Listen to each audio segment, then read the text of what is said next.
이제 오늘은 마태복음 9장 36절이네요. 불쌍히 여기사 합니다. 성경에 보면 주님께서 우리에게 그리스도의 마음을 품어라 또는 주의 마음 그런 게 성경에서 한 마음을 품어라 할 때 이 마음 그리스도의 생각, the mind of Christ, the mind of the Lord 이게 뭐냐? 그리고 한 마음 one mind 할 때 one mind 한 마음이 뭐냐 할 때 이 한 마음 예수님의 마음이 무엇이냐 이제 이 부분에 대해서 오늘 좀 전하고자 합니다. 마태복음 9장 36절입니다. 같이 읽습니다.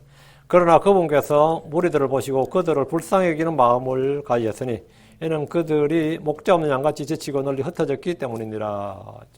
주님께서 뭘 하냐면 compassion, 불쌍히 여기는 마음을 가졌다. 불쌍히 여기는 마음을 가졌다. 불쌍히 여기사. 성경에 굉장히 많이 나오는 표현입니다. 이제 이걸 이제 한자어로 쓰면 긍휼 이렇게 말하죠. 긍휼이라는 표현은 너무 많이 나오고요. 긍휼, 불쌍히 여기사. 이제 긍휼은 이제 영어로 mercy, 그건 다 긍휼로 번역했고요. compassion, 이건 다 불쌍히 여기사 이렇게 번역했습니다. 잠깐 기도하고 시작하겠습니다. 위대하시고 거룩하신 주 하나님 감사합니다. 하나님께서 도우셔서 오늘 주의 말씀을 건너고 은혜로고 영감 있게 잘 선포하도록 해주시고 또 듣는 모든 분들도 있는 그대로 말씀을 받아서 믿음과 결합하고 또 마음에 간직하고 쌓아두게 하시고 마음에 이 말씀을 숨겨두고 이 말씀을 사용할 수 있는 지혜와 명철을 주시길 간구합니다. 전능의 주 하나님, 참으로 하나님께서 주신 이 말씀 저희가 귀시 여기고 또 아버지는 이 집회로 모이는 날 모든 성도들이 이 시간을 귀하게 여기고 또 모여서 아버지 저희가 그냥 시간만 때우다 가는 것이 아니라 정말 주님의 말씀을 듣고 그 말씀을 저희가 소유한 채 돌아갈 수 있도록 도와주시옵소서. 아버지는 이 시간을 복 주시고 은혜 베풀어 주십시오. 감사드리며 주의 성기도합니다. 아멘. 오늘은 불쌍히 여기사 이 주제로 주의 말씀을 전하겠습니다. 긍휼이란 말은 우리말로 가엾고 불쌍히 여기다. 가엾게 불쌍히 여기다. 이런 뜻입니다. 흔히 그리스도의 마음, 주 예수의 마음이라 하면 단연 사람들은 하나님의 마음이 뭐죠? 사랑이다. 그리스도의 마음 하면 그냥 당연히 사랑이다. 이걸 그렇게 생각합니다. 근데 우리가 고린도서 2장 16절에 누가 주의 생각을 알아서 그를 가르치겠느냐? 그러나 우리가 그리스도의 생각을 가졌느니라. 우리 생각으로 보냐 이 마인드입니다. The mind of Christ. 누가 주의 생각을 그러나 우리가 그리스도의 생각을 가졌느니라. 우리가 그리스도의 생각을 가졌다. 그리스도의 마음을 가졌다 이 말. 생각, 마인드. 이 마음이죠. 빌립보 2장 5절에 너희 안에 이 생각을 품을지니 있고 그것은 그리스도 예수님 안에 있다는 생각이라. 이 마인드의 번역이 애매합니다. 이 마인드를 마음으로 번역하니까 heart하고 구분이 안 가고 그래서 생각으로 번역하자니까 이것도 이상하죠. 생각은 아닌 것 같은데 thinking하고 이게 안 맞으니까 이게 mind예요. 너희 안에 let this mind be in you. this mind. 이 마음을 in you. 너희 안에 가지라. 이 마음이 뭐냐고. 이 생각을 너희 안에 이 생각을 품으니 꼭 그래서 예수님 안에도 있던 생각이 아니라 이 마인드는 그래서 예수님 안에도 the mind of Christ가 뭐냐 이거예요. 그러니까 이런 마음, 이 말씀에서 우리가 가져야 할 마음, 이 생각이 뭐냐 할 때 우리가 품어야 할 주의 생각, 그 주의 마음이라면 당연히 사랑이 있고 자기를 부인하고 자기를 낮추는 겸손, 그 겸손함 주의 마음이 주님께서 자기를 낮추셨으니까 또 단순함, 건전한 생각도 우리가 품어야 될 주의 생각입니다. 근데 무엇보다 주께서 우리에게 품으라고 하신 이 주의 생각, 그래서 예수님 안에 있는 마음은 긍휼입니다. 주님이 사람들 향해서 가졌던 생각, 그 마인드는 뭐냐면, 기본적인 마인드가 뭐냐면, 이 불쌍히 여기는 마음, 긍휼이었습니다. 모든 성도들이 가져야 할 마음은 불쌍히 여기는 마음입니다. 죄인들이 주께 기도할 때 외치는 한마디는 뭐냐? 죄인은 내게 사랑을 베푸소서. 이게 아니죠. 죄인은 내게 공의를 베푸소서. 그것도 아닙니다. 죄인은 내게 긍휼을 베푸소서. 죄인은 내게 긍휼을 베푸소서. 긍휼이 먼저고 그 다음이 은혜입니다. 그러니까 항상 긍휼과 은혜지 은혜와 긍휼이란 말 없어요. 순서는 항상 긍휼과 은혜고 성경에 항상 공의와 의와 평강이지 평강과 의란 거 없어요. 순서가 그래요. 의가 있어야 의의 열매가 평강이라고. 그다음에 긍휼이 있어야 호의가 하나님 은혜가 베풀어지지 은혜가 먼저 그건 아닙니다. 항상 긍휼이 먼저입니다. 긍휼이 먼저고 다음이 은혜입니다. 하나님께서 사람들을 보실 때 갖는 마음, 특히 죄인들을 보실 때 가지시는 마음이 긍휼, 불쌍히 여기심입니다. 시편 103편 13절에 아버지가 자기 자식들을 불쌍히 여기는 것 같이 주께서 자신을 두려워하는 자들을 불쌍히 여기시나니 했습니다. 이것이 우리 주 하나님의 마음입니다. 예레미야가 3장 22절에 주의 긍휼로 말미암아 우리가 소멸되지 아니하였으니 그분의 불쌍히 여기심은 끝이 없도다. 그분의 불쌍히 여기심은 끝이 없도다. 이 말을 보십시오. 주님은 자기를 미워하고 죽인 원수들을 끝까지 사랑하셨습니다. 주 하나님은 자기를 버린 사람들도 버리지 않고 아끼셨습니다. 타락하고 배교한 이스라엘은 그분의 긍휼로 말미암아 소멸되지 않았습니다. 우리는 그분의 크신 긍휼과 친절한 긍휼로 말미암아 구원을 받았습니다. 예레미야가 3장 22절에 그러나 그분께서 근심하게 하실지라도 자신의 많은 긍휼에 따라 불쌍히 여기시리니 그분은 고의로 사람들의 자녀들을 근심하게 하거나 슬프게 하지 아니하는도다. 주께서 자신의 많은 긍휼, 친절한 긍휼, 크신 긍휼, 그 성경에 나온 긍휼이게 많은 긍휼, 크신 긍휼, 친절한 긍휼이 이 긍휼에 따라 불쌍히 여기시리니 불쌍히 여기시리니 그러니까 주님의 마음은 사람을 향한 주님의 마음은 뭐냐면 불쌍히 여기심입니다. 그분은 고의로 사람들의 자녀들을 근심하게 하거나 슬프게 하지 아니하시는도다. 긍휼이란 마땅히 받아야 할 형벌과 대가를 아무 조건 없이 면제받는 겁니다. 은혜는 받을 만한 아무런 자격이나 근거가 없는데 값없이 주어지는 호의입니다. 죄인들에게 필요한 것은 긍휼과 은혜 모두입니다. 우리는 율법에 따라 마땅히 죽어야 할 죄인들입니다. 우리는 다 사형수들입니다. 하나님의 진노와 정죄와 저주를 받아 마땅한 사람들입니다. 예를 들어 어떤 사람이 범법으로 큰 벌금을 물게 되었습니다. 큰 벌금을 물게 되었어요. 어떤 사람은 빚을 져서 모두 갚아야 됩니다. 그런데 이것을 해결할 능력이 전혀 없습니다. 긍휼은 이 사람의 벌금이나 이 사람이 진 빚을 일방적으로 조건 없이 탕감해 주는 겁니다. 마땅히 해야 되는데 그걸 면제해 주는 걸 성경에 뭐라냐면 긍휼이라 그래요. 어떤 사람이 죄를 지어 사형 언도를 받았습니다. 긍휼은 이 사람을 조건 없이 사면해 주고 풀어주는 겁니다. 그게 긍휼이에요. 마태복음 18장에 보면 어떤 사람이 10,000달란트의 빚을 져서 끌려왔습니다. 이건 성경에서 한 개인이 지기에는 너무 많은 빚이에요. 10,000달란트의 빚을 졌다. 근데 그에게는 갚을 것이 없어서 자기 아내와 자녀와 가정까지 다 팔아서 갚아야 했습니다. 물론 그래도 못 갚는 거죠. 이때 그 사람이 필요한 것이 뭐죠? 공의가 아닙니다. 사랑이 아니에요. 긍휼입니다. 이건 탕감을 해줘야 된다고 무조건 그냥 조건 없이. 그 마태복음 18장 21절에 예, 그 종의 주인이 불쌍히 여기는 마음을 가지고 그를 풀어주며 그에게 그 빚을 용서해 주니라. 이걸 성경에서 불쌍히 여기사 긍휼이다. 주께서 10,000달란트 빚진 자를 풀어주면서 그 빚을 그냥 용서해 주셨습니다. 다 탕감을 해줬다고요. 여러분 10,000달란트가 얼마 정도 될 것 같아요? 금 1달란트가 34kg입니다. 금 1달란트가. 그럼 10,000달란트가 어느 정도인지 생각해 보십시오.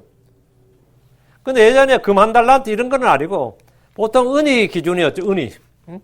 금은 뭐 특별한 저거고 은으로 보통 예전에는 은이 주로 이제 통용되는 화폐였는데 아테네의 전성기 시절 아테네 1년 GDP, 1년 아테네 시가 다 거둬들이는 총 수입이 은 1,000달란트였습니다. 그 당시 아테네가 지금 미국의 뉴욕 정도의 큰 도시였다고요. 근데 그 전체 GDP가 1년 연 GDP가 1,000달란트였다고요. 아테네가 전쟁을 치를 때 다 쏟아부은 돈이 2,500달란트 정도였습니다. 그럼 10,000달란트가 어느 정도인지 감이 잡혀요? 주님은 죄인들이 죽게 진 빚이 천문학되며 개인이 모든 걸 다 팔아도 갚을 수 있는 것이 아님을 말씀해 준 겁니다. 다윗을 보십시오. 그건 율법에서 반드시 죽이라고 명령한 계명인 반드시 죽일지니라 뭐 속죄제고 뭐고 필요 없어요. 주 앞에 나서 회개하고 뭐고 필요 없이 무조건 반드시 죽일지니라 한 명령이 살인하지 말라 간음하지 말랍니다. 근데 다윗이 두 개를 다 저질러 버렸네. 응? 그 다윗은 죄로 인해서 죽을 수밖에 없는 이 사악한 죄인이었고 형벌은 그냥 데스예요. 데스 페널티라고. 그런데 그는 죽지 않았습니다. 그렇다고 다윗이 뭐 성전에 뭐 헌금을 했는지 아니면 양이나 소를 갖다 받아 그것도 아니에요. 주께서 다윗에게 확실한 긍휼을 베풀어 주었습니다. 이게 sure mercy라고 그래요. 확실한 긍휼. 그러니까 율법에서 사형이라고 정죄하는데 하나님 말씀은 떨어지지 않습니다. 율법 일자미력은 떨어지지 않는다고. 근데 하나님께서 율법 일자미력이 떨어지지 않는다고 했는데 그 말씀에 따라 확실히 반드시 죽일지니라고 명했는데 다윗이 안 죽었다고.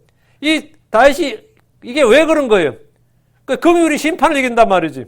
그 하나님의 확실한 긍휼, 이 확실한 긍휼을 베푸셔서 율법 그 심판 정죄를 이겼어요. 우리 역시 모두 다윗과 같이 율법에 따르면 모두 죽을 수밖에 없는 반드시 죽을 수밖에 없고 그 후는 지옥에 갈 수밖에 없는 죄인들이었습니다. 그런데 주님께서 우리의 죄를 일방적으로 값없이 사면해 주셨습니다. 그게 탕감해 주셨다고. 그게 뭐냐? 긍휼이에요. 그게 긍휼입니다. 주께서 다윗에게 베푸신 긍휼처럼 우리에게도 확실한 긍휼을 베푸셨기 때문입니다. 사도행전 13장 34절에 내가 다윗에게 허락한 확실한 긍휼을 너희에게 베풀리라. 여기가 너희가 누구죠? 주 예수 그리스도의 죽으심과 부활을 믿는 자들에게 베풀리라 이 말이에요. 그 다윗에게 베푸는 확실한 긍휼을 내가 너희에게 베풀리라. 그 우리는 예수를 믿기만 하면 그거 분명히 사형수고 지옥에 갈 수밖에 없는 죄인들에게 주님 내가 베풀리겠다고요. 이거는 주님의 의지예요. 내가 너희에게 베풀리라. 그 우리는 이 주님이 가졌던 이 마음이 우리는 그리스도의 생각, 그리스도의 마음을 품어야 됩니다. 성경 우리가 한 마음을 품어라, 같은 마음을 품어라 그럽니다. 그래서 성경에서 말씀한 한 마음이 뭡니까? 이 한 마음, 그 교회에서 목사들이 제일 말하는 것 중에 하나가 이 한 마음을 품어라예요. 그래서 이 교회도 저희가 이 말씀 침례교회 전에 이 교회 이름이 한마음 침례교회였어요. 지금 부산도 제가 아는 목사님 교회에서 개척했는데 교회 이름이 한마음 침례교회. 여러분 한마음 침례교회 치면 수두룩하게 나옵니다. 왜? 하도 분열하니까. 하도 분열하니까. 하도 시끄럽고 하니까 한마음이 되었으면. 전에 제가 이야기했죠. 동대문에 있는 거 동안교회. 제가 아는 형제가 이 킹덤 침례교회 다니다가 지금 동안교회 다니는데요. 근데 뭔 일이 그런 일이냐? 그 교회를 왜 갔냐? 동안교회야. 하도 교회가 싸워가지고 말이죠. 분열되고 하니까 동대문에서 제일 평안한 교회가 되라고 이름이 동안교회입니다. 그게. 그래 이름이 동안교회가 된 거예요. 얼마나 교회가 분열이 많고 시끄럽고 뭐 교회라고 시끄러운 것이에요. 그러니까 사람들이 그래요. 어디서 막 싸우면 여기가 교회인 줄 아나? 왜 싸우냐 그래요. 여기가 교회인 줄 아냐? 교회란 것이 그런 것이라고.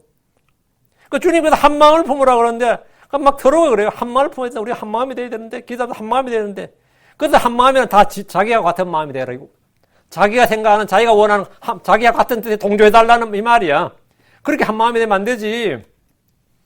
우리가 한 마음이 될 때는 그리스도의 마음으로 하나가 되라 이 말이지.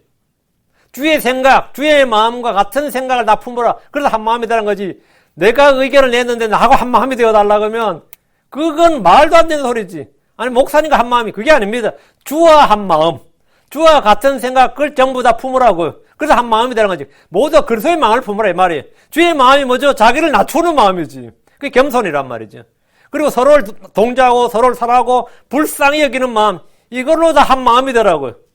베드로전서 3장 8절에 끝으로 너희는 다 한 마음이 되어 서로를 동조하며 형제로서 사랑하며 불쌍히 여기며 예의 바르게 행하라.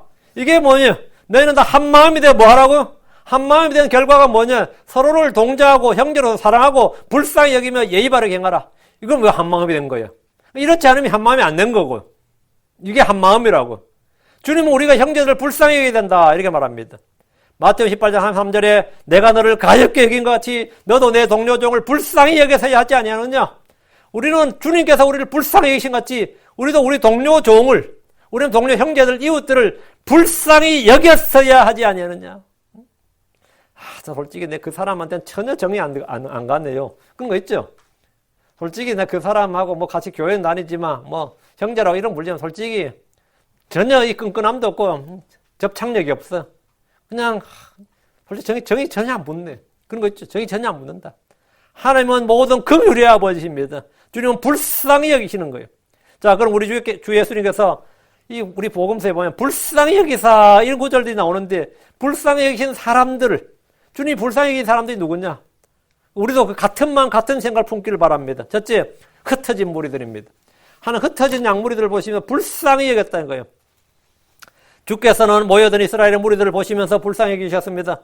보통 사람들은 추종자들이 생기고 구름처럼 사람이 모여들 때 보람을 느끼고 기쁨을 누립니다. 이제 나도 사역에 열매가 있구나. 하나님께서 복을 주셨구나. 그러죠. 정치인들이 연설할 때 모인 군중들의 수를 보면서 만족합니다.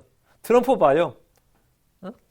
그거 만드는 막 팝가수처럼 사람이 모여들잖아요. 자, 그 밤에 말이죠. 그 코비드를 뚫고 막 비행장에서 그 바람 쌩쌩 부는데 몇천 명, 몇만 명이 그 모여들어가 연설 듣는 거 봐요. 그럼 그 사람 어떻게 가죠? 자기 비행기 타고 가버린다고. 그럼 그 사람들은 막 걸어가서 자기 차 파킹락까지 가가지고 딱 고향까지 가려면 얼마나 고생스러워요. 응? 자기 비행기 타고 가버리지만. 근데 그 모여든 군중들의 수를 보면서 맞아? 이 만족하고 기뻐한다고. 공연한 사람들, 뭐 인기 가수나 이런 사람들은 관객의 수에 굉장히 민감하고 모이는 사람이 많을수록 자신의 인기나 명예나 지위가 올라가고 그만큼 큰 돈을 벌 수 있기 때문에 몇 명 모이느냐 거기 굉장히 민감합니다. 수에. 목회자들도 자신의 설교를 듣기 위해서 사람이 모이면 모일수록 풍성한 열매라며 기뻐하고 몇 년 목회했는데 숫자가 몇백 명 되고 몇천 명 되고 하면 하나님께서 내게 복을 주었다 이런 생각합니다. 그런 생각해요. 그러나 우리 주님은 모여든 무리들을 보면서 어떤 생각을 하셨던 것 같아요? 나도 이제 사역이 되는구나. 나도 성공하고 있구나. 이런 생각을 전혀 하지 않으셨습니다. 주님은 각지에서 모이던 무리들을 보시고 불쌍히 여기는 마음을 가지셨습니다. 그 사람이 모여들면 그 사람들을 볼 때 어떤 마음을 가져야 되냐? 일요일 아침에 잠도 못 자고 참 밤새도록 게임하고 유튜브 보고 영화 보고 놀다가 이 새벽에 교회로 오는구나. 참 불쌍한 마음이 들죠. 여러분 어젯밤에 뭐 하셨어요? 그 교회에서 하품이나 꺽꺽하고 말이야 눈 감기고 몸 피곤하고 들려요 안 들려요? 말씀이 안 들리지. 그 여러분 예배를 토요일부터 준비를 하셔야 돼요. 내일 내 몸의 상태를 최적의 상태로 만들어서 예배 집중할 수 있도록 그 몸을 만들어야 된다고. 일찍 자고 좀 정신 차리고 그 주일날서 최상의 컨디션에서 말씀 드려야지. 내가 내일 뭘 해야 되고 큰일을 해야 되는데 오늘 금식하는 사람은 바보 같은 사람이에요. 내가 내일 직장에 가서 내일 일을 해야 되는데 그것도 하드워킹을 해야 되는데 무슨 일에 고민하고 그건 그 사람이 지금 그 회사 고용주한테 큰 폐를 끼치고 있는 거예요. 최상의 몸을 만들어서 가야 된다고. 그리고 열심히 일하고 나서 쉬어야 된다고. 근데 사장님 제가 좀 금식 중이라서 양해 바랍니다. 그러면 네 금식하라고는 네 월급 준 거 아닌데.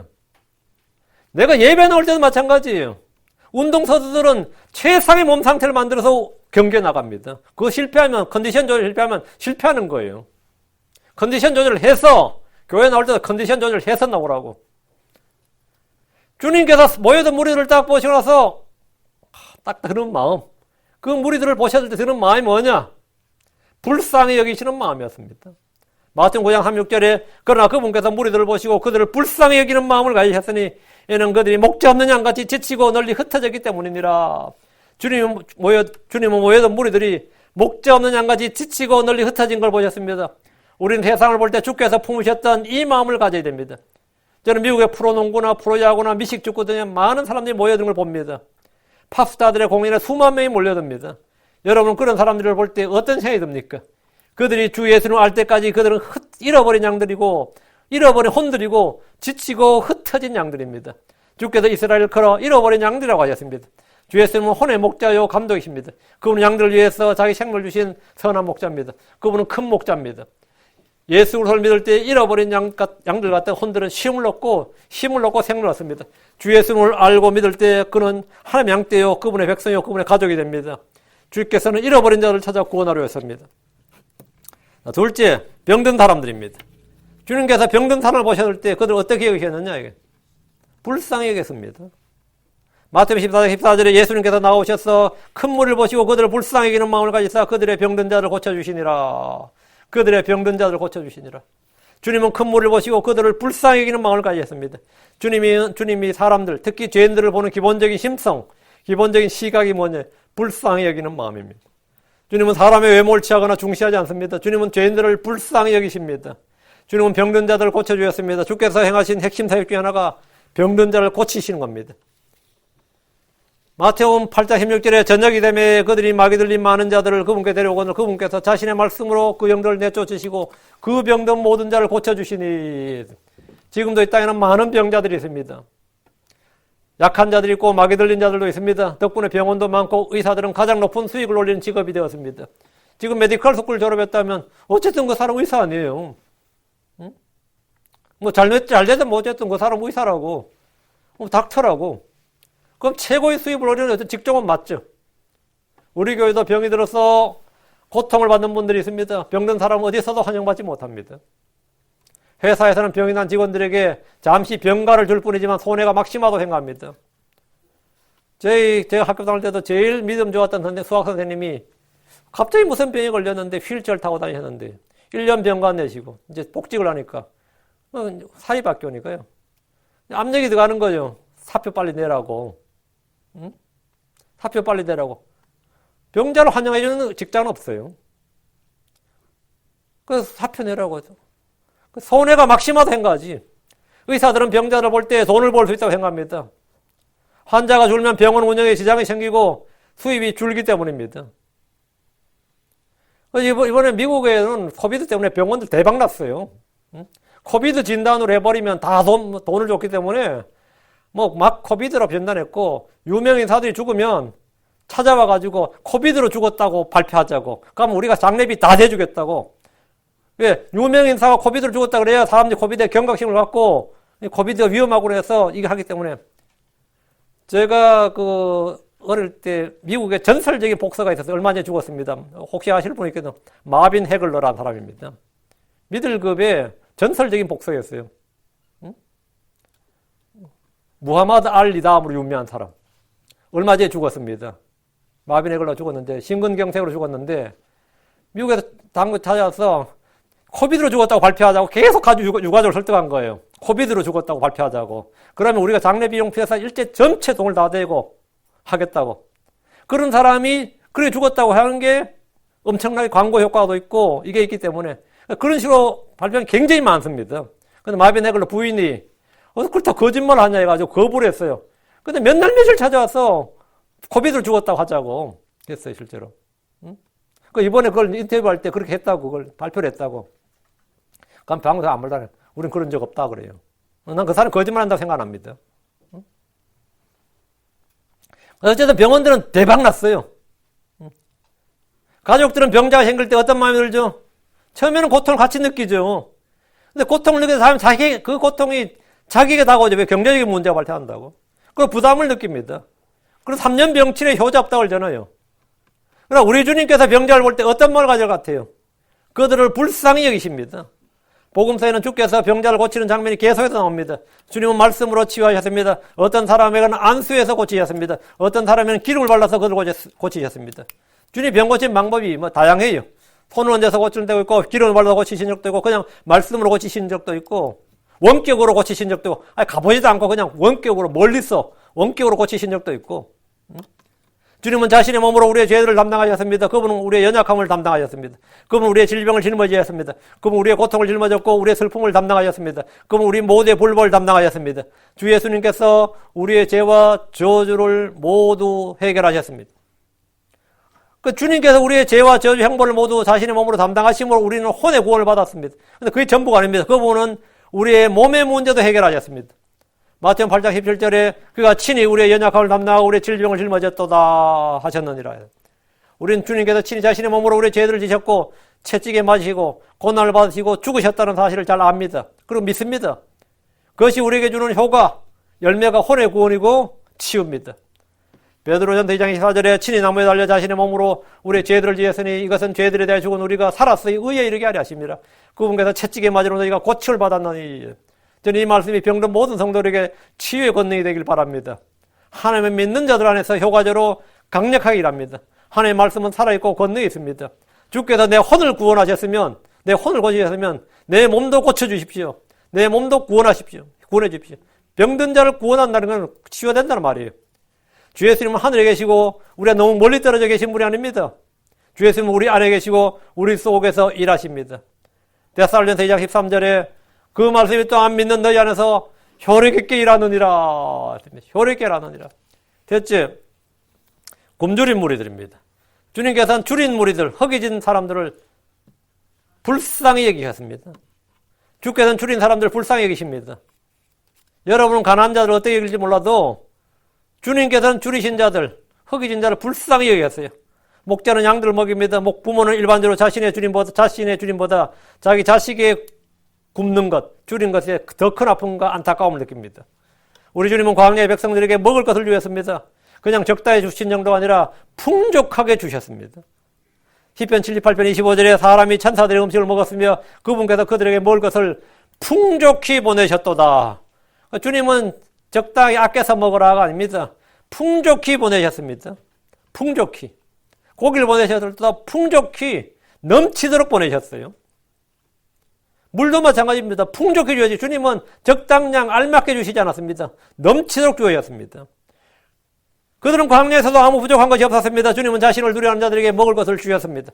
시편 111편 5절에 그분께서 자신을 두려워하는 자들에게 먹을 것을 주셨으며 자신의 언약을 항상 깊이 생각하시리로다 했습니다. 하나님은 주를 바라는 자들에게 먹을 것을 주십니다. 시편 145편 15절에 모든 것에 눈이 주를 바라오니 주께서는 적당한 때에 그것들에게 먹을 것을 주시며 주님께서 먹을 것을 주신다. 적당한 때에 그것들에게 먹을 것을 주시며 주님은 주의 일을 하는 모든 사람들에게 먹을 것을 주십니다. 마태복음 10장 10절에 일꾼이 자기에게 먹을 것을 받는 것이 마땅하니라 했습니다. 일꾼이 자기에게 먹을 것을 받는 것이 마땅하니라. 저는 이 말씀을 믿습니다. 이 말씀을 믿어요. 이 성경에 하나님께서 먹을 거 주신다. 그럼 저는 문자적으로 믿어요. 제가 미국에 올 때 이 8,000불인가 가져왔습니다. 미국 올 때. 그 첫날 와서 코스코에서 뭐 사고 하니까 몇천 불 줄더라고요. 한 달 아파트 디파짓하고 뭐 하고 나니까 또 몇천 불 줄고. 뭐 하고 뭐가 돈이 없어. 응? 근데 성도는 3명, 4명이야. 여러분 장부 보시면, 저희 교회 장부 보시면 알겠지만, 매주 현금이 10불 나오고 20불 나옵니다. 그냥 이거 월세 내기 빡빡한 거예요. 교회. 근데 저희가 공장 건물 2층을 샀기 때문에 그 주인이 사람이 와서 500불 받았어요. 처음에 300불 받고 500불 받고 옆에 한 거 쳐서 700불 받았습니다. 에어컨 다 틀리고 전기세도 안 나올 만큼 그냥 정말 거의 봉사자 세배했어요. 우리 교회 할도록. 에어컨 하루 종일 틀어도 에어컨비도 달라 소리 안 했어요. 그렇게 교회 하니까 구별한 건 없어요. 그럼 누가 돈을 줘요? 미국에서 어떻게 먹고 사냐고. 저는 그냥 기도하고 메일박스 열었어요. 그러니까 메일박스에 책이 와 있으면, 책이 와 있어요? 빌이 와 있어, 항상. 응? 빌이, 항상 메일박스 열면 빌이 와 있어요. 그럼 하나님께서 일꾼이 자기의 먹을 것을 받는 것이 마땅하니라. 받는 것이 마땅하다. 누가 주는데, 누가 줘야 받을 거 아니에요? 누가 줘야 받지, 안 주는데 받으면 그거는 뭐죠? 도둑질이라고요. 줘야 받을 거 아니에요. 일꾼이 자기의 먹을 것을 받는 것이 마땅하니라. 하나님께서 그것들이 먹을 것을 주시며, 부족한 것이 없도록 하나님 말씀을 믿어야 돼. 근데 현실은 전혀 아니야. 늘 100불이 없는 거야. 응? 늘 100불이 없는 거예요. 근데 주님은 성도들이 뭐라 합니까? 먹을 것과 입을 것에 대해서 아무 염려를 하지 말라고 하셨습니다. 아무 염려를 하지 말라고. 주를 찾는 자들, 그분을 두려워하는 자들에게 부족함이 없습니다.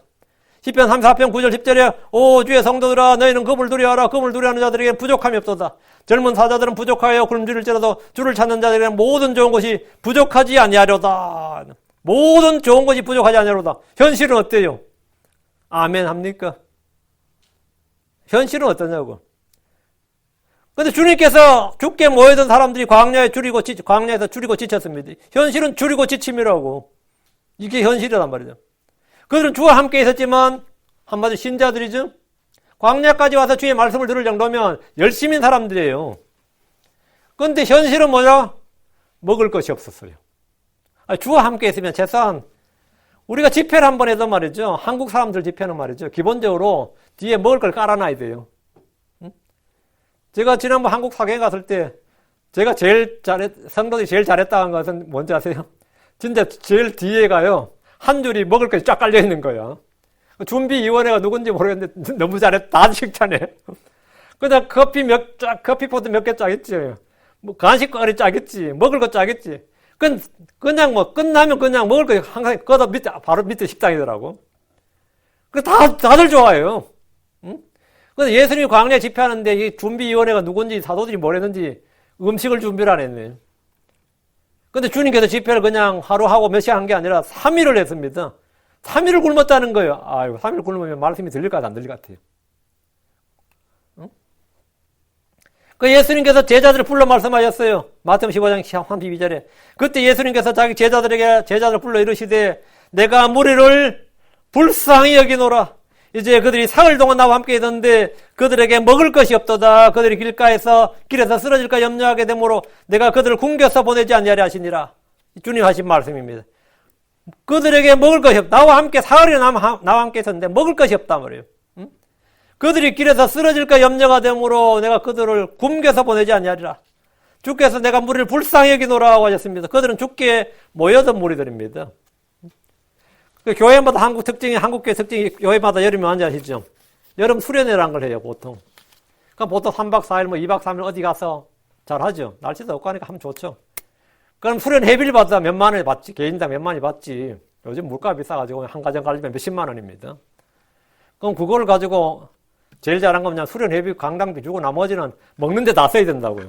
그럼 그 수련에 성공해. 근데 먹는 데 안 쓰고 그 돈을 이제 다른 운영비 돌려버리고 먹는 걸 아주 뭐 단무지나 내놓고 하면은 욕 바가지를 먹습니다. 그날 뭐 말씀이 아무리 좋았어도 그건 다 꽝이야. 이걸 수련회라고 하냐 그러고 막 불만이 폭발합니다. 왜? 먹을 거 없으면 난리 나요. 먹을 거 내놓고 간식 내놓고 뭐야. 하여튼 뭐 김밥을 내놓더라도 많이 내놔야 돼. 응? 그럼 몇 끼는 반찬도 고기 내놔야 되고 말이죠. 수시로 과일과 커피는 막 항시 대기돼 있어야 돼. 그래야 수련회 돼요.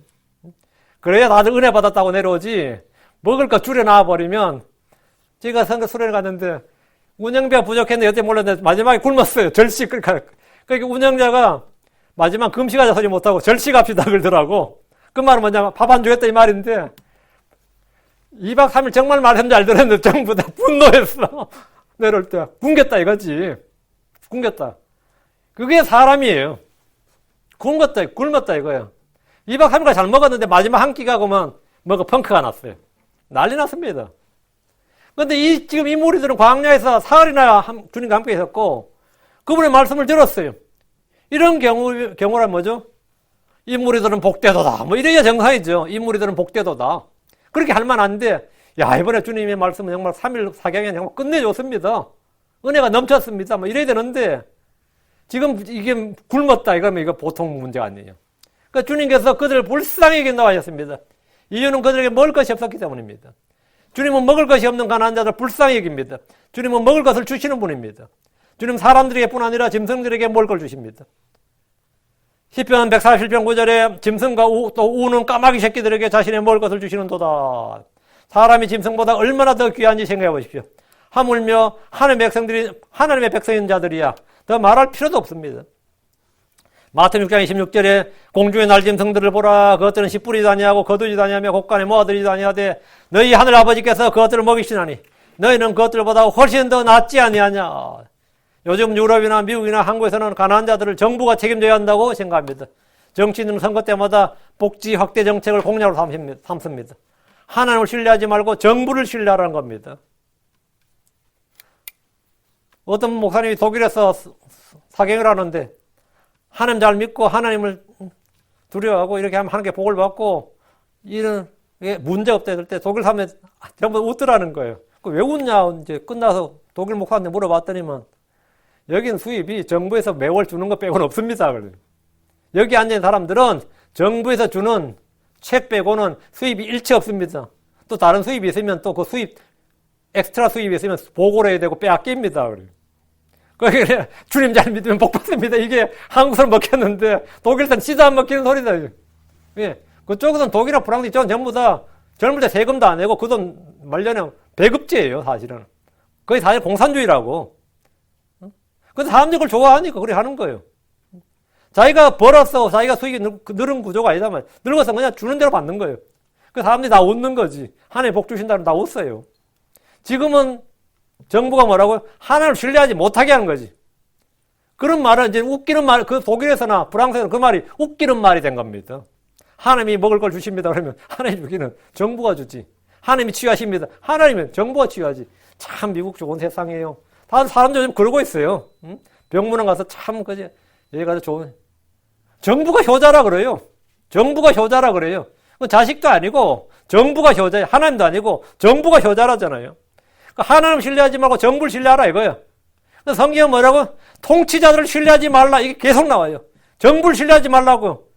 그런데 내가 정부한테 뭐 내가 낸 돈 받아 먹어야 될 거 아니에요.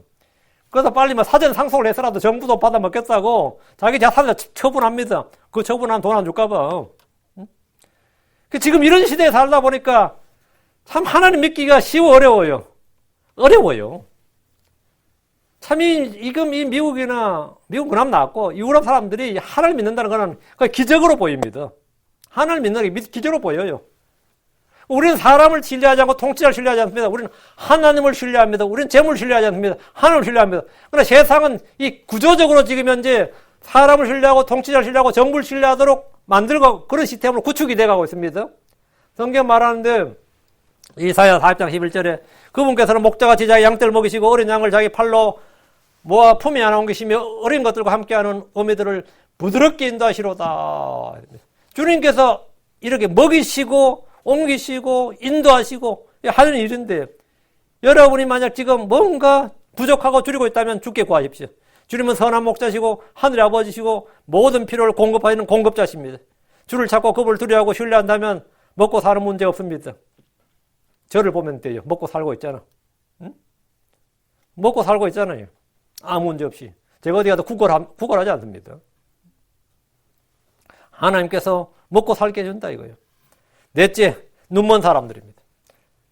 주께서 여리고를 떠날 때 눈먼 사람이 길가에 앉았다 예수님께서 지나가신다는 말을 듣고 소리를 질렀습니다. 그들의 외침과 소원이 뭔지 보십시오. 마태복음 20장 3절 31절에 오 주여 다윗의 자손이여 우리에게 긍휼을 베푸소서 하니 그들이 잠잠하지 아므로 무리가 그들을 꾸짖었으나 그들이 더욱 소리를 지르며 이르되 오 주여 다윗의 자손이여 우리에게 긍휼을 베푸소서. 우리에게 긍휼을 베풀라는 거예요. 눈을 고쳐주소서 이렇게 사이에서 기도하지 않고 긍휼을 베풀어 달라는 거예요. 그들은 주께 긍휼을 베풀어 달라고 소리쳤습니다. 아마 우리를 불쌍히 여기달라는 겁니다. 앞을 못 보는 거 이거 불쌍히 여기달라고. 긍휼을 베풀어 달라 이 말이 그냥 불쌍히 여기달라는 겁니다. 날 때부터 소경이 되었던 사고로 눈이 멀었던 그들은 평생토록 눈이 멈춰로 살아가야 됩니다. 그들은 주께 긍휼을 베풀어 달라고 외쳤습니다. 주께서 눈먼 자들을 불쌍히 여기셨습니다. 마태복음 20장 34절에 이에 예수님께서 그들을 불쌍히 여기사 그들의 손에 눈을 내시니 그들의 눈이 즉시 시력을 받고 그들이 그분을 따르니라. 주님께서 눈에 손을 내셨는데 즉시 시력을 받았다는 거예요. 예수님 그 어떤 사람도 귀찮게 여기지 않으셨습니다. 주께서 짜증을 내시거나 불평을 하신 적도 없습니다. 사실 이렇게 병자들 고쳐주다 보면 끝이 없습니다. 한두 명으로 시작해도 아픈 사람들, 장애인들은 계속해서 몰려들 겁니다. 주께서 병자들에게 돈을 받으신 것도 아니고 어떤 조건을 거신 것도 아닙니다. 주께서 값없이 고쳐주셨습니다. 주님은 사도들에게 병든 자들을 고쳐주고 나병한 자들을 정결하게 하며 죽은 자를 살리고 마귀들을 내쫓되 너희가 거저받았으니 거저주라. 너희가 거저받았으니 거저주라. 우리는 거저받은 걸 거저준다. 난 주께 거저받았다. 은혜를 받았다. 이걸 우리는 말하 거저준다 이거예요. 이게 이 크리스천들의 기본적인 마인드예요. 이게 청지기 신앙이에요. 주께서는 병자들을 불쌍히 여기셨고 줄인 자를 불쌍히 여기셨고 보지 못한 자를 불쌍히 여기셨습니다. 주께서는 우리와 같은 살과 피를 취하셨고 우리를 위해 육체 안에 고난을 당하셨습니다. 그러므로 우리의 연약함과 우리의 체질을 잘 아십니다. 주님은 맹인이신 적이 없지만 앞을 보지 못한 이들이 겪는 아픔과 슬픔과 고통을 어떤 맹인들보다 더 잘 아십니다. 주님은 한 번도 맹인인 적이 없어요. 그러나 맹인들보다 맹인의 사정을 더 잘 아시는 분이에요. 주님은 귀먹은 적이 없지만 어떤 귀머거리들보다 이 귀먹은 자의 고통을 잘 아십니다.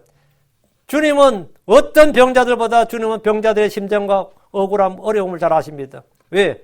주께서 눈먼 자, 벙어리, 귀머리를 만드신 분이기 때문입니다. 주님은 죄가 없는 분이시지만 죄인들이 죄로 인해 겪는 고통을 잘 아십니다.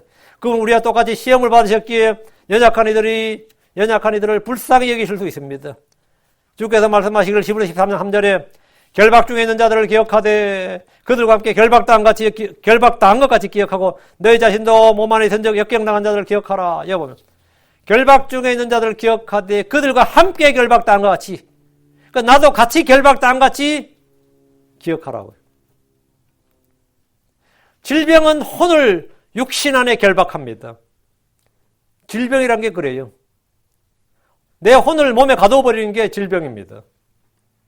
특히 알츠하이머나 이런 병 걸리면 이건 진짜 혼이 몸속에 갇히는 거예요. 근육에 나는 그런 병들은 말이죠. 내가 움직일 수가 없잖아요. 내 혼이 그냥 몸 안에 평생 갇혀 있는 겁니다. 감옥에 있는 자들만 결박주에 있는 것이 아닙니다. 질병은 혼을 육신 안에 결박하고 질병은 우리 몸을 병원 안에 결박합니다. 병원 침상에서 결박 밖에 못 나오잖아요. 감옥에 안 넣어놔도 그 사람은 별로 못 움직여요. 아프면 못 움직입니다. 딱 결박됩니다. 장애는 몸의 움직임을 결박합니다. 우리는 그런 사람들을 볼 때 함께 결박당한 것 같이 기억해야 됩니다. 함께 결박당한 것 같이. 불쌍히 여기라 이 말입니다. 우리가 누가 아프다는 소식을 듣고 하면 우리 마음속에 있는 게 불쌍히 여기는 마음이에요. 불쌍히 여기는 마음. 다섯째, 나병 환자들입니다. 율법은 나병 환자들을 부자 환자라고 합니다. 세상 나병 환자들은 접촉해서는 안 되는 사람들로 봅니다. 그러나 주님은 나병 환자들을 불쌍히 여기셨습니다. 주님은 그들에게 접촉하셨습니다. 이거 아주 중요한 이야기예요. 한 나병 환자가 죽게 나와 간청했습니다. 마가복음 1장 40절. 한 나병 환자가 그분께 와서 그분께 간청하여 그분께 무릎을 꿇고 그분께 이르되 당신이 원하시면 나를 정결하게 하실 수 있나이다. 여기 언더라인. 당신이 원하시면, 주께서 원하시면, 하나님 원하시면이 아니고 당신이 원하시면 이랬어요. If thou wilt, thou canst make me clean. 이게 뭐예요? If thou wilt. 당신이 뜻하시면, 그러니까 주님께 나와가지고 예수님께 나와서는 If thou wilt. 당신이 원하시면, 당신이 뜻이면, 당신이 원하고, 당신이 계획하시면, 당신이 뭐 하고자 마시면, 당신의 의지면 말이죠. 우리말로는 이제, 주께서 원하시면 이래 돼 있는데, 주께서 원하시면 주께서 이래 돼 있는데, 주께서 원하시라고 이래 번역하면 안 돼요. 대명사를 마음대로 이렇게 실명사를 바꿔버리면 안 됩니다. 당신이라고 해야 돼. 왜? 이 소경은 예수님을 당신이 원하시면 당신이 나를 깨끗하게 하실 수 있나 이랬죠. 당신이 누구라는 거예요? 하나님이란 거지. 어떤 사람이 내가 원한다고 이 사람을 깨끗하게 할 수 있어요? 그럼 그 사람은 하나님 신이죠. 그러니까 예수님은 하나님 자신이 원하면 하실 수 있어요. 자신이 말하면 하실 수 있어. 그럼 내가 말한 대로, 내가 예를 들어서 이 피아노를 보고 여기서 움직여서 저리로 가라 했는데 내가 말하면 이게 딱 움직여. 그럼 나는 사람이 아닌 거예요. 그죠? 그 누가 나한테 당신이 원하시면 하실 수 있나? 내가 원한다 할 수 있는 게 아니라 이거는 우리가 힘을 합쳐서 밀어야 돼. 근데 예수님한테 이 사람이 딱 와서 무릎 꿇고 경배하면서 If thou wilt, thou can make me clean. 이렇게만 thou. 당신이 누구라는 거예요? 하나님이란 말이죠. 되도록은 내가 원하노니 너를 깨끗함을 입었다. 이건 안 돼요. 주께서 주의 이름으로 명하노니 깨끗함을 입을지. 이건 돼. 바울도 마찬가지예요. 내가 원하니 너는 깨끗함을 입을지다. 이건 안 돼. 바울이 원한다고 깨끗함을 입는 사람 아무도 없어요. 주께서 주의 이름으로. 이건 되죠. 대언자들이나 사도들이나 우리는 전부 다 주의 이름으로, 만군의 주의 이름으로 이걸 이렇게 하지. 내가 이건 안 된다고. 근데 주님은 내가 원하노니 이게 돼야 안 돼요. 내가 너에게 말하노니 돼야 안 돼. 이게 된다고. 예수님이 누구기 때문에? 하나님이기 때문이지. 이 나병 환자가 지금 놀라운 말 하는 거야. 주님 앞에 와서 엎드려서 하는 말이 If thou wilt, thou can make me clean. 이런 거예요. 그럼 예수님 딱 쓸 때 깜짝 놀라는 말이지. 얘가 지금 나를 뭐라고 부른 거예요? 하나님으로 인정하는 거예요. 주께 기도하여 예수님이여 주께 기도하여 아버지 하나님께 기도해서 나를 낫게 해주시옵소서. 이게 아니고 당신이 원하시면 날 깨끗하게 이러다고. 이거는 완전 신앙 고백이고 믿음의 고백이에요. 나병 환자는 주께서 주님이 원하시는 대로 나를 마음대로 하실 수 있다. 나에 대한 완전한 주권을 인정하고 나의 주이시고 나를 뭐 병이든 뭐든 완전히 나를 마음대로 원하시는 대로 하실 수 있다 이거예요. 생로병사 모든 것을 주님 주관하실 수 있다는 거예요. 엘리사 시절에 이스라엘에 많은 나병 환자들이 있었지만 아무도 그에게 나오지 않았습니다. 이 사람은 자신의 병든 몸을 가지고 주께 나왔습니다. 그는 그분께 간차하며 무릎 꿇었으면서 당신이 원하시면 나를 정결하게 하실 수 있나이다. 이 말은 주 예수님의 능력과 신격을 믿는다는 고백입니다. 그는 자신의 원함이나 노력으로 정결하게 된 것이 아니라 주님이 원하시면 자신이 정결하게 된다는 걸 믿었습니다.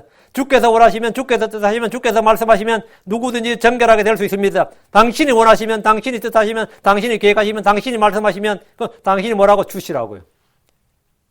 이거는 이제 우리 번역에서 이제 개혁도 마찬가지로 주께서 원하시면 이렇게 번역했는데 다오 하면 유입니다. 그건 당신이라고 번역해야 돼요. 이거는 이제 흠정력이나 이렇게 번역하면 안 되고 이거는 열을 고쳐 놓으시고 당신이 원하시면 나를 정결케 하실 수 있나이다. 이래야 됩니다.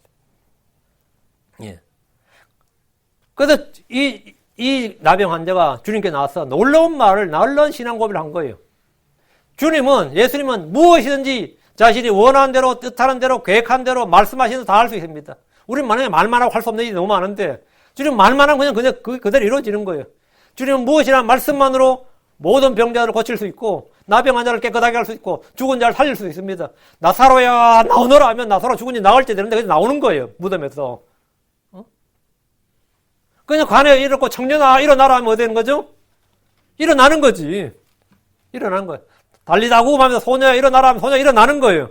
그냥 말씀만 하면 주님 것은 말씀만 하시면 왜? 주님이 예수님 누구기 때문에 전능자 하나님이시다고요.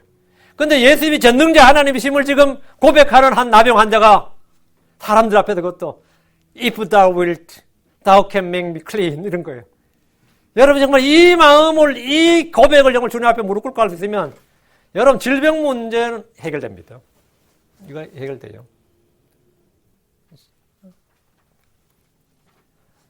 제가 이게 저희 집 유전이에요. 저희 집안 유전이 흰머리예요. 중학교 3학년 때부터 흰머리가 나기 시작하는데 야 이것이 별명이 반백이 돼버렸네. 고등학교 때 오니까 제 키가 작으니까 앞에 두 번째 줄에 앉았거든요. 선생님 날 딱 보시면 니 나하고 같이 늙어가네 이러는 거야. 나 진짜 황당한 거지. 왜? 머리가 흰머리니까. 지금 여러분 내 머리가 흰머리 같아요? 아닌 것 같아요? 그냥 보통 내 나이 때 지금 새치에 지금. 그 제가 고3 때 예술 믿었는데 잠은 읽었어요. 잠을 읽다 말고 주님 말씀해 보니까 이 말씀이 골수의 양약이 되고 이런 말씀이 있더라고요. 야 이거 골수의 양약이 되면 잘하면 이 말씀 진짜 내가 읽는 말씀이 골수의 양약이 되면 야 이거 뭐 흰머리도 검어지겠네 했더니 진짜 머리가 검어져 버린 거예요. 그 저희 형이 니 염색했냐 이러더라고. 염색 안 했는데 새치가 싹 사라져 버린 거예요. 친구들 다 니 염색했냐 그러세요. 그때 뭐야 염색은 무슨 염색. 그래가지고 지금 거의 40대 넘어가서까지 50대 때까지 거의 흰머리 없었습니다. 근데 지금 다시 흰머리 생기네요. 이건 자연스러운 현상이지. 자연스러운 현상이지. 하나님의 말씀이 뭐가 되는 거예요? 육이 되는 거예요. 제가 아까 내가 하나님께서 나를 먹이시지 않는다면 내가 하나님께서 나를 목사로 콜링하셨는데 하나님 먹이지 않는다. 이거 직무유기다. 하나님이 잘못한 거다 이거는. 응? 목자가 양을 먹여야지. 그죠? 양이 어떻게 해요? 그런데 하나님께서 근데 제가 많이 굶었다고요. 그랬더니 그건 나한테 필요한 것이다. 하나님 내게 하나님 필요를 공부하는데 지금은 고난이나 가난이 필요한 것이고 부족함이 필요한 때다. 오케이. 하나님 감사합니다. 이거 빨리 끝내주시고 공급해 주십시오. 그거 끝나고 공급받았어요. 저 학교 다닐 때도 그렇게 공급받아서 대학 다녔고 다 했어요. 지금 여기 와서 마찬가지로. 저는 그런 사람 의지하지 않는데 이 교회 출석한 제가 시작할 때부터 이 교회 출석 어떤 사람들도 여러분은 이 교회가 나를 먹였다 소리 못 할 겁니다. 지금 현재도. 하나님께서 충분히 한다고요? 불쌍히 여기시고 공급하신대요. 여러분 이거를 우리 영적으로 그렇죠. 뭐 정신적으로 아니 실제로 믿어야 됩니다. 실제로 믿어야 돼요. 실제로. 이건 모든 신앙은 현실이에요. 모든 신앙은 현장에서 일어나는 것이지 정신세계에서 꿈속에서 일어나는 일이 아니에요. 질병도 현실이고 가난도 현실이고 고난도 현실이고 고통도 현실이고 애들 사고 치는 것도 현실이고 애가 마약하지 젊은 중학생밖에 안 되는 막 담배 피우지 고등학생 내가 마약하고 또 그 대학생 돼서 도박해야 되지. 나는 잘 믿는 크리스천인데 막 돌아버리죠. 나 그런 거 상담받을 때 막 진짜 내가 다 아파요. 응? 애 누리는데 형과 동생 두들겨 패지 말이죠. 그럼 뭐라 그러니까 나 구원받아도 휴거 될 때 나도 휴거 돼요 엄마 막 이러지 막 말은 이미 다 어릴 때 교회 다녀서 다 배워가지고 말이죠. 휴거 될 때 나도 같이 돼요 엄마 막 이런다는 거예요. 막. 야 이거 진짜 신앙이란 건 말이죠. 항상 현실이에요.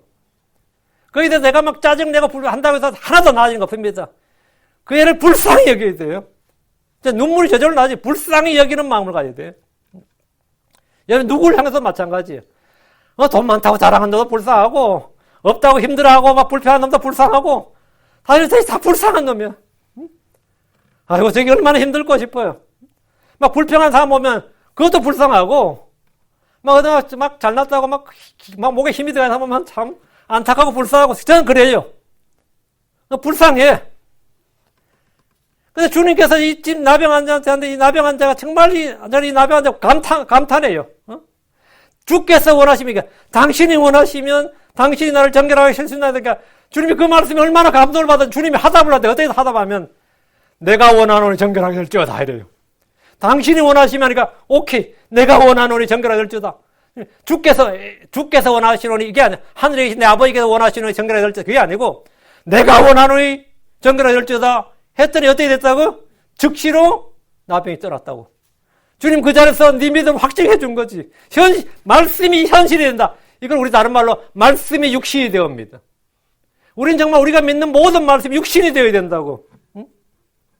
뭘 육신이 된다. 말씀이 그냥 말씀으로만 머물고 있으면 안 돼요. 말씀이 믿어서 그것이 뭐냐? 현장에서 실습이 되고 이것이 육신이 되어야 돼요. 성육신의 원리라는 게 단순한 다른 게 아니에요. 내가 믿는 말씀이 현실에서 육신이 되어야 된다고. 그분은 무엇인지 말씀하시면 그 말씀하신 대로 이루어집니다. 이루어져요. 근데 주님께서 불쌍히 여기는 마음을 가지다 손을 내밀어 그에게 대시며, 이것도 아주 감동적인 장면이에요. 나병 환자한테 왜 손을 대요? 율법에 따르면 나병 환자 손을 대면 그 사람이 부정한 자가 됩니다. 그럼 율법에 금지된 일이에요. 근데 주님께서 왜 손을 대시는 거예요? 그냥 말씀하시면 되지. 손을 내밀어 그에게 대시며 그에게 이르시되 내가 원하는 정결하게 될지어다. 아, 이건 정말 이런 성경 읽을 때 자대를 읽을 때 율법은 이를 금지하고 부정한 자에게 손을 대면 그 사람도 부정한 자가 됩니다. 근데 주님께서 손을 내밀어 그에게 대셨어요. 거룩하신 그분의 손이 닿으면 그분이 부정하게 되는 것이 아니라 부정한 자가 정결하게 됩니다. 이게 놀라운 이야기. 우리가 깨끗한 물에 독을 타면 아니면 더러운 물을 타면 그 물이 어떻게 되죠? 더러운 물이 되지. 근데 여기 더러운 물이 가득한데 이 물을 조금 부으면 이 물이 깨끗하게 돼. 그럼 어떻게 되겠어요? 아, 이건 진짜 기적이고 놀랍죠. 근데 성경에 보면 두 가지가 나와요. 이 성전 제단에 죄인이 손을 대, 요압 같은 사람이. 그러면 성전 제단이 더럽혀질 것 같아요? 아니면 요압이 거룩해질 것 같아요? 예. 더럽혀져요? 아니야, 요압이 거룩해져. 요압이 거룩해져요. 성전에 희생한 물에 어떤 사람이 손을 대면, 오늘 손을 대면 안 돼요. 불법이야. 근데 손을 대면 닿는 것마다 뭐라고요? 거룩하게 된다고. 예. 그러니까 거룩하신 그분의 손이 닿으면 그분이 부정하게 되는 것이 아니라 부정한 자가 정결하게 된다고. 그러니까 율법에도 주의 제단에 닿는 것은 무엇이든지 거룩하게 될 것이라고 하셨습니다. 또 말할 주의 헌물들을 만진 자마다 거룩하게 될 것이라고 하셨습니다. 그럼 이와 같이 거룩하신 주께서 손을 대시면 그는 거룩하게 됩니다. 마가음 1장 42절에 그분께서 말씀하신 즉시 곧 나병이 그에게 떠나가고 그가 정결하게 되니라. 주께서 손을 대고 말씀하셨는데 내가 원하노니 정결할지어다. 그러니까 주님이 부정하게 된 것이 아니라 부정한 자가 정결하게 되었다고요. 자, 이제부터 주께서 하신 일은 주님은 누구에게도 부정하게 되거나 더럽혀지지 않습니다. 주님은 불법이나 뭐에 영향을 받지 않아요. 반대로 주님께 닿는 것마다 뭐가 된다고? 깨끗하게 되고 거룩하게 됩니다. 그러니까 우리가 예수를 믿으면 예수만 거룩하게, 예수님이 부정하게 될 것 같아요. 우리가 의롭게 될 것 같아요. 우리가 의롭게 되지. 의로우신 예수를 믿으면 내가 의롭게 된다고. 죄인이 의롭게 돼요. 부정한 자가 예수 믿으면 그 사람이 정결하게 된다고. 불법자도 모두 사악한 자 예수 믿으면 그 사람이 뭐라고 의롭게 된다고. 예수님을 믿으면 예수님이 부정하게 되거나 어떻게 되는 게 아니라 그렇게 돼. 이게 뭐냐면 이 성경에서 보면 거룩의 능력이라고 합니다. 거룩의 능력이래요. 예수님이 부활하시로 말미암아 이 성령의 능력, 거룩의 능력이라는 건 뭐냐면 예수님이나 성령님이 더럽혀진 게 아니에요. 내가 정결하게 되고 거룩하게 된 겁니다. 그렇죠? 예수님이 바로 나병에 손을 대시며 정결하게 될지어다 했을 때 나병 환자가 정결하게 되었지 예수님이 부정하게 되지 않았다 이거예요. 그러니까 그분은 무엇인지 말씀하시면 그 말씀하신 대로 이루어지고 이를 통해 우리는 그분이 하나님이심을 알게 됩니다. 아, 그분이 하나님이시다 이렇게. 여섯째, 강도 만난 자입니다. 어떤 율법사가 자기를 의롭게 만들고 예수님께 그러면 내 이웃이 누구니까 이렇게 물었어요. 이 말은 뭐죠? 성경에 보면 내 이웃을 내 자신과 사랑하라 레위기 19장 18절 말씀이 있는데 내 이웃을 내가 정의라는 거예요. 뭐 같이 산다고 이웃입니까? 옆에 산다고 이웃입니까? 나한테 잘해주는 놈이 나 이웃이지. 내가 이웃이라고 생각하는 사람 따로 있습니다. 뭐 이러면 내가 내 이웃을 범위를 정해버리면 내가 사랑해야 될 사람도 정해지죠. 내 이웃이 누구니까 이렇게 예수님께 물었어요. 그러니까 율법사니까 율법은 너는 내 이웃을 내 자신같이 사랑하라 이 말씀이 있으니까 내 이웃이 누구냐고 물은 겁니다. 가까이 사는 사람이라고 이웃이고 뭐 친족이나 친구라고 내 이웃이냐? 아니면 나를 형제로 대해주는 사람이 나의 이웃이냐? 나는 저를 이웃이라고 했는데 쟤는 나를 이웃이라고 생각 안 해요. 그럼 이웃 맞습니까? 뭐 이런 거죠. 그러니까 이웃의 정의나 이웃의 범위가 어떻게 되느냐는 거예요. 이에 주님께서 예루살렘에서 여리고로 내려가다가 강도당한 사람의 이야기를 전해주었습니다. 강도 상해. 한마디로 지금 뭐죠? 범죄 피해자들이에요. 총기 피해자들, 뭐 칼에 찔렸다든지, 뭐 깡패들한테 뭐 당했다든지, 강도 상해, 한마디로 범죄 피해자들, 이런 요즘 범죄 피해자가 얼마나 많아요. 이 범죄 피해자 이야기를 해줬는데 지금도 거의 매일 뉴스에서 듣고 보는 이야기예요. 그건 옷을 빼앗기고 상처를 입어서 거의 반쯤 죽은 상태였고, 뭐 지갑은 당연히 빼앗겼겠죠. 근데 제 사장이 이 사람을 봤지만 다른 쪽으로 지나갔습니다. 내 사람도 이 사람을 봤지만 다른 쪽으로 지나갔어요. 이 부분 제가 사마리아 사람 이야기 다 설명한 거 있으니까 인터넷 찾아보시고요. 그런데 어떤 사마리아 사람이 그 사람을 보고 그를 불쌍히 여겼습니다. 누가복음 10장 3절에 어떤 사마리아 사람은 여행을 하다가 그가 있던 곳에 이르러 그를 보고 불쌍히 여겨. 그를 보고 불쌍히 여겼어요. 예수님은 유대인이지 사마리아 사람이 아닙니다. 당시 사마리아 사람들은 유대인들의 멸시를 받았습니다. 그럼에도 그는 강도당한 유대인을 보고 불쌍히 여겼습니다. 그는 주 예수님의 마음을 가진 사람이었습니다. 그러니까 같은 동족인 유대인들은 주 예수님의 마음을 안 가졌는데 이 사마리아 사람은 유대인의 마음, 이 예수님의 마음을 가졌다고요. 그는 그냥 마음으로만 동정하고 불쌍히 여긴 것이 아니라 그를 위해 적극적으로 선을 행했습니다. 그에게 가서 기름과 포도주를 붓고 그의 상처를 사매며 그를 자기 짐승에 태워 여관으로 데려다가 돌봐주고 이튿날 떠날 때에 2데나리온을 꺼내 주인에게 주며 그에게 이르되 그를 돌봐주라. 당신이 얼마를 더 쓰든지 내가 다시 올 때에 갚으리라 하였느니라. 참 뭐 이런 사람이 없죠. 우리 이런 사람 의인이라 그래요. 세상 사람들도 의인이라 그래요. 주께서 이 땅에 사고를 당하고 재난을 당하고 고난을 당한 사람들을 외면하지 않습니다. 여러분이 교통사고를 당했든지 뭐 코비드에 걸렸든지 아니 무슨 전염병에 걸렸든지 무슨 뭐 다쳤든지 낙상을 했든지 그래 막 신음하고 있을 때 주님은 불쌍히 여긴다고요. 종교인들은 그런 사람을 외면하지만 주께서는 그를 불쌍히 여기시고 긍휼을 베푸십니다. 주께서 물으셨어요. 요한복음 10장 36절에 이제 너는 이 세 사람 중에 누가 강도 만난 자들의 이웃이라고 생각하느냐 했습니다. 제사장도 레위인도 강도를 만나서 상한 사람의 이웃이 아닙니다.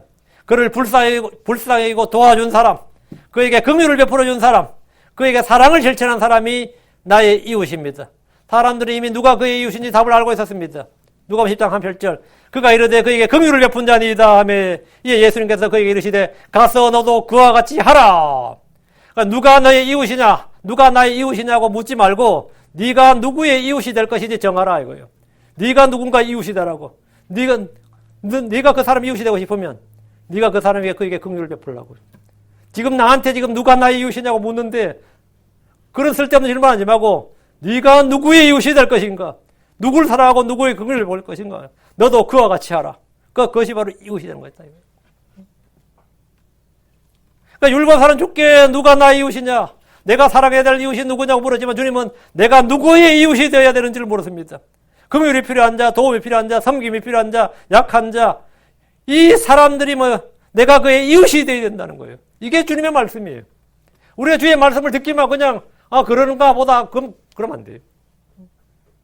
우리는 적으면 적을수록 선을 행할 수 있으면 선을 행할 수 있도록 그렇게 해야 됩니다. 불쌍히 여기고 긍휼을 베푸는 사람이 되므로 나는 그의 이웃이 될 수 있습니다. 고난에 처한 혼들을 불쌍히 여기고 긍휼을 베푸는 것, 그것이 그리스도의 마음입니다. 7째, 회개하고 돌아온 자입니다. 어떤 아들이 아버지 유산을 미리 받아서 멀리 떠났습니다. 그는 그 돈으로 장사를 한 것도 아니고 공부를 한 것도 아닙니다. 그는 아버지의 돈으로 창녀들과 놀았고 방탕으로 다 허비했을 뿐입니다. 그는 굶어 죽을 지경이 되었을 때 비로소 아버지를 기억했습니다. 그는 재산을 다 탕진한 후에 정신을 차리고 회개했습니다. 사람은 누구나 고생하면 잘 살던 때가 생각이 나고 옛날이 그리워지고 그게 인지상정이에요. 이 사람이 꼭 회개를 잘해서가 아니라 워낙 고생하다 보니까 잘 살았을 때가 있고 아버지가 계속 엄마가 계속 용돈 주면 자식이 일하겠어요 안 하겠어요? 거기서 돈이 나오는데 내가 왜 미쳤다고 나가서 일을 해? 돈 나오는 곳이 있는데 돈 나오는 데가 없어야지 일을 할 거 아니에요. 지금도 미국에 보면 정부에서 돈을 주잖아요. 제가 치과에 갔더니만 그 치과에는 간호사가 되게 많았어요. 5명인가 4명인가 다. 그래서 간호사 1명밖에 없더라고. 간호사 다들 이제 해고하셨나 봐요. 내가 물었더니만 1명도 해고 안 했대. 안 나온대. 전화해서 나오라고 해도 안 나온대. 여기서 받는 돈보다 안 해도 실업연금 받고 뭐 받고 하는 게 훨씬 많다 이거예요.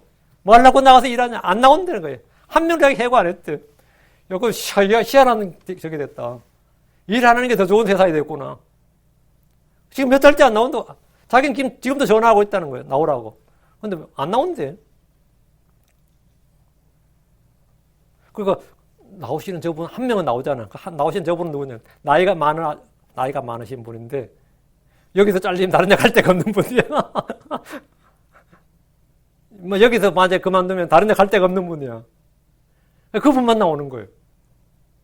제가 그걸 딱 보니까 참 기가 찰 노릇이지. 응? 뭐 어디서 돈 날고 서 있으면 사람 일 안 하면 그게 사람입니다. 근데 고생을 해보면 어떻죠? 돈 다 떨어지고 고생해보면 잘 살던 때 생각이 나고 잘 사는 아버지가 생각이 나고 뭐 당연한 거지. 뭐 탕자가 뭐 크게 해심한 것 같아도 사실 뭐 크게 해심한 거니까 이건 당연한 거예요. 그래서 그는 염치불구하고 진짜 낯짝에 철판 깔고 아버지가 다시 돌아가기로 한 거예요. 이렇게 이런 사람이 다시 돌아오면 형은 돌아버립니다. 이게 지금 어디서 응? 형이 돌아버려요. 이미 다 받아서 간 게 또 와가지고 또 내놓으라고 하면 어떡해. 형이 돌아버린다고. 실제로 형이 돌아버렸어요. 하여튼 절망적인 심정으로 돌아갔는데 아버지의 마음과 형의 마음이 전혀 다른 거예요. 아버지의 마음, 형의 마음, 종의 마음. 종들도 있었죠. 아버지 종들이 많은데 셋이 다 어떨 것 같아요. 그 돌아온 아들을 봤을 때. 아버지는 불쌍히 여기 가서 막 달려갔어요. 형은 이놈이 지가 뭔 놈 저걸 돌아왔냐. 아버지한테 성질 냈습니다. 종들은 뭐 시킨 대로 우리가 상관없으니까. 주인 시킨 대로 하지 뭐. 뭐 이런 거였어요. 하나님은 죄를 짓고 비참하게 되어 돌아온 죄인들을 불쌍히 여기십니다. 아버지가 탕자를 불쌍히 여기듯이 하나님은 죄인들을 불쌍히 여기십니다. 아버지는 돌아온 아들을 불쌍히 여기 달려가서 그의 목을 껴안고 그에게 입을 맞추었습니다. 이게 아버지 마음이죠. 가장 좋은 옷을 가져다가 그에게 입히고 그의 손에 반지를 끼우고 그의 발에 신을 신겼습니다. 형제가 여럿 있는데 말이죠. 한 명이 도박을 해가지고 완전히 탕진을 해가지고 그 도박빚을 갚아주느라고 다른 형제들이 다 돈 각출해서 하고 말이죠. 아버지가 남겨놓은 유산이 있는데 그 어머니 돌아가시면 나누기로 했는데 어머님은 그 아들 급한 아들부터 해야지 하고 그 돈 다 줘. 그 주면 다른 형제는 어떨 것 같아요? 그 형제 죽이려고 그래요. 응? 완전 진짜 완전히 파탄 납니다 진짜. 응?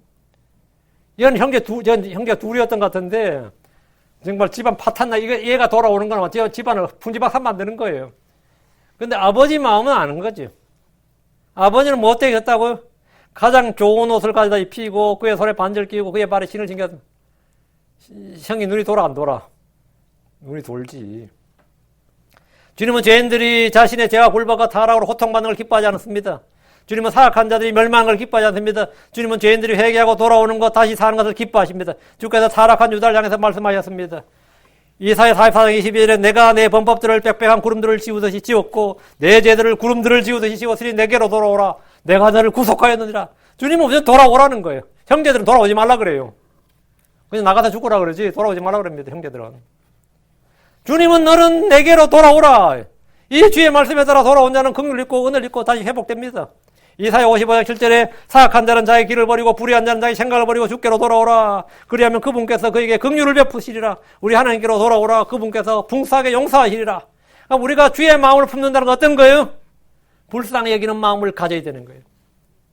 그러니까 이 교회에서 뭐 사고치고 떠난 사람도 돌아오면 그냥 우리는 지금 왜 돌아오냐 이런 마음을 가질 건 아니지. 그냥 불쌍히 이런 마음을 갖고 주의 마음을 품어야 돼요. 우리가 형과 같은 마음을 가질 필요는 없어. 사악한 자, 불의한 자라도 주께로 돌아오면 주께서는 그를 불쌍히 여기시고 달려가서 받아주십니다. 그러니까 여러분이 돌아갈 일이 있으면 염치에 불구하고 형제들 신경 쓰지 말고 주님만 바라보고 돌아가요. 회개는 주님을 보고 하는 거예요. 주님 보고 하는 거예요. 예레미야 3장 12절에 가서 북쪽을 향해 이 말들을 선포하이르라.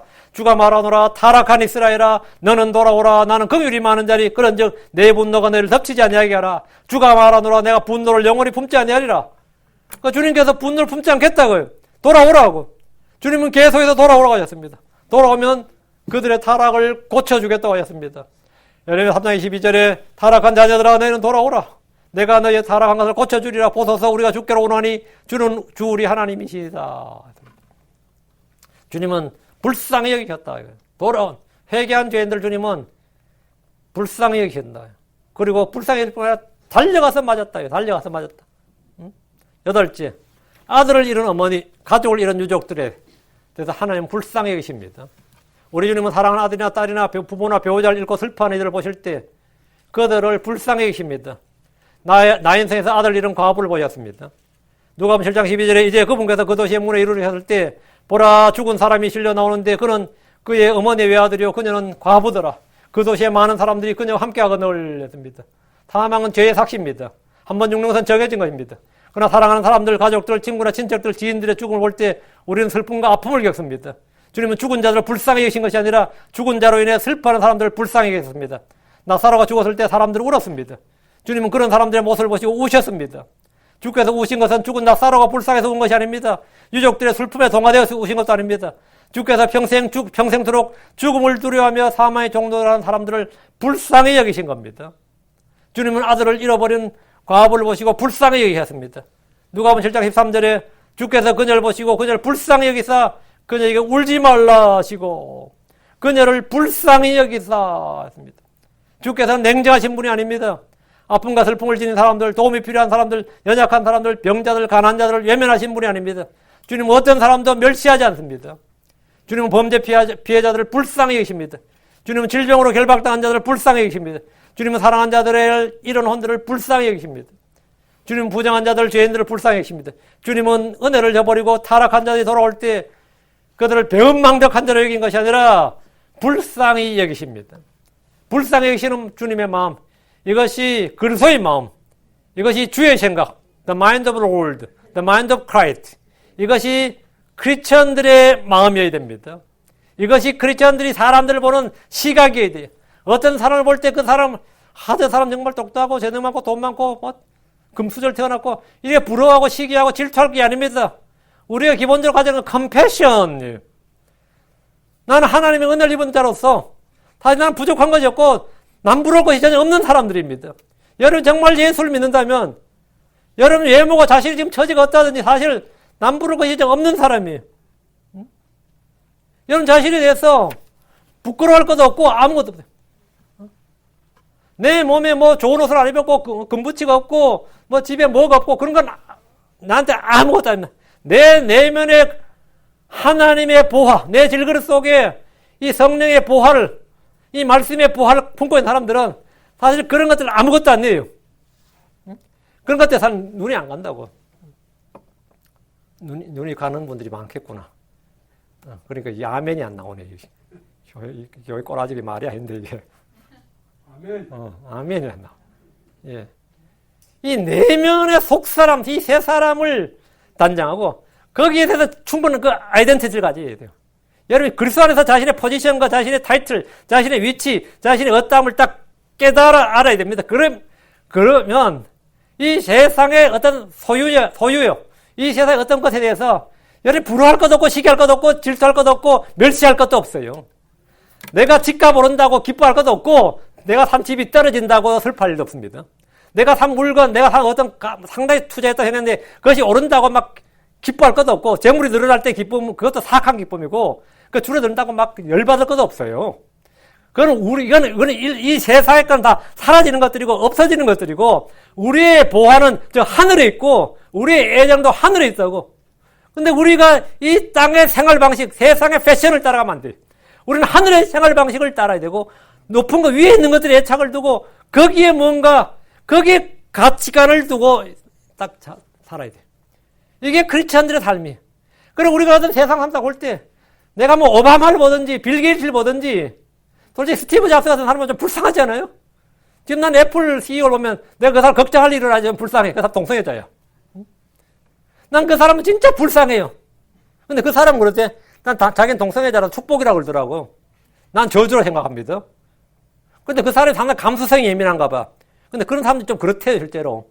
이 의사들 말 들어보니까. 제가 그쪽 방면은 아니지만. 그 자기는 축복이라 생각하는데, 난 저주라 생각해요. 마음에 하나님 누구를 싫어할 때 생기는 게 그 동성애입니다. 그래서 그건 로마서 2장에 딱 나와요.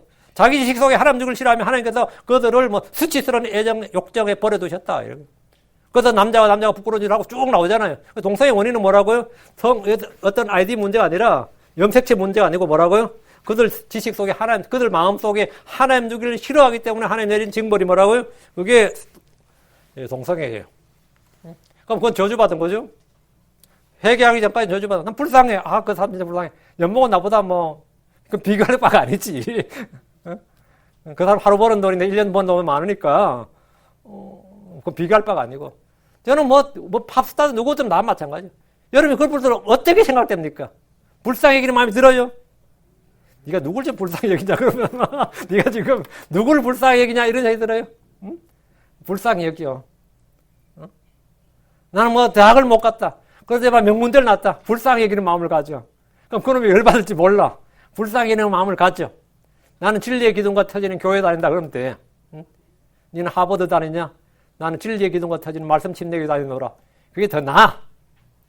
낫다 생각 안 하나 보다. 좀 아멘이 안 나와 우리 교회는. 아멘해요. 아멘 할지니라. 그래서 여러분 자신이 확실히 여러분이 이 마음의 변화를 받아야지 삶이 변화가 됩니다. 여러분 자신의 마음의 변화를 받으면 분명히 삶의 변화가 생겨요. 그건 확실합니다.